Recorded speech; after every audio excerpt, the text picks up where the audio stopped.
ඔන්න මේ වීඩියෝ එකෙන් අද අපි ඔයාලට අරගෙන ආවේ හැමෝම මේ දවස්වල හොයන පුච්චලා හදන කෙසෙල්මුව සලාදේ.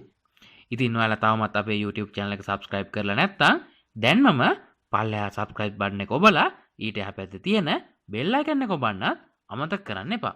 මේ කෙසෙල්මුව සලාදේ හදන්න මුලින්ම කෙසෙල්මුවයක් අරගෙන හොඳින් පුච්චා ගන්න ඕනේ. මේ සඳහා ලිපට දාලා පුච්චා ගන්නත් පුළුවන්. එහෙම නැත්නම් මේ විදිහට පොල්ලෙලි වලට ගින්දර දාලා ඒ උඩින් කෙසෙල් මුව තියලා තවත් පොල්ලෙලි කිහිපයකින් වහලා හොඳින් පුච්චා ගන්න. ඔන්න දැන් අපේ කෙසෙල් මුව හොඳින් පිච්චිලා තියෙන්නේ. දැන් කෙසෙල් මුව ටිකක් නිවෙන්න තියලා මේ වටේ පිච්චිලා අළු වෙලා තියෙන පොත්ත ඉවත් කරගන්න. දැන් අපි බලමු අපේ කෙසෙල් මුව සලාදේ හදන්න අවශ්‍ය දේවල් මොනවද කියලා. මේ තියෙන්නේ අපි පුච්චාගත්ත කෙසෙල් මුවේ. ඊළඟට අපිට අවශ්‍ය වෙනවා ගාගත් පොල්, තක්කාලි, ලුණු, අමු මිරිස්, උම්බලකඩ, දෙහියුස ස්වල්පයක්. ඊළඟට පුච්චාගත්ත කෙසෙල් මුවේ අරගෙන හොඳින් හොදලා මේ පේන විදිහට කෙසෙල් මුවේ කපා ගන්න ඕනේ.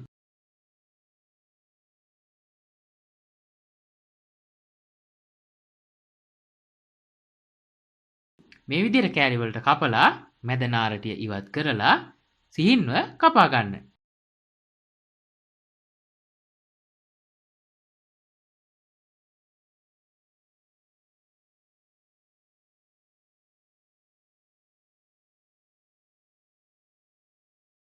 කෙසෙල් මුව සම්පූර්ණයෙන්ම කපා ගත්තට පස්සේ භාජනයක් අරගෙන එයට කපාගත් ලුණු එකතු කරන්න.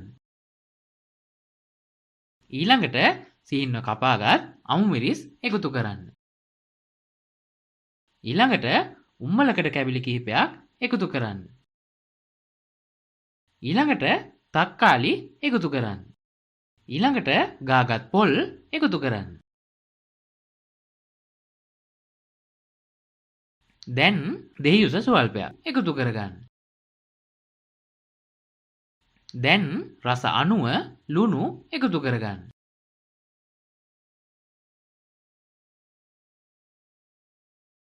ඊළඟට ඔයාලට අවශ්‍ය සැර අනුව ගම්මිරිස් කුඩු එකතු කරන්න.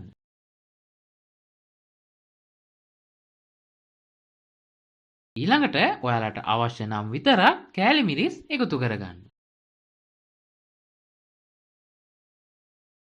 කෑලි මිරිස් එකතු කරගත්තට පස්සේ මේ සියල්ල එකට හොඳින් අනා ගන්න.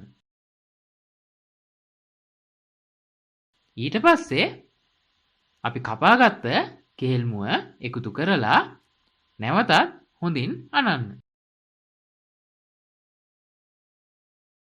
ඔන්න දැන් අපේ පුච්චාගත්ත කෙහෙල් මුවෙන් සලාදේ හදලා ඉවරයි. ඔයාලත් මේ විදිහට කෙහෙල් මුව සලාදයක් හදලාම රස බලන්නකො කොහොමද රස කියලා. ඉතින් මේ වගේම වීඩියෝ එක පිළිබඳව ඔයාලගේ අදහස් පහලින් කමෙන්ට් එකක් දාන්න. වීඩියෝ එක හොඳයි කියලා හිතෙනවා නම් යාළුවන්ට බලන්න ෂෙයා කරන්නත් අමතක කරන්න එපා.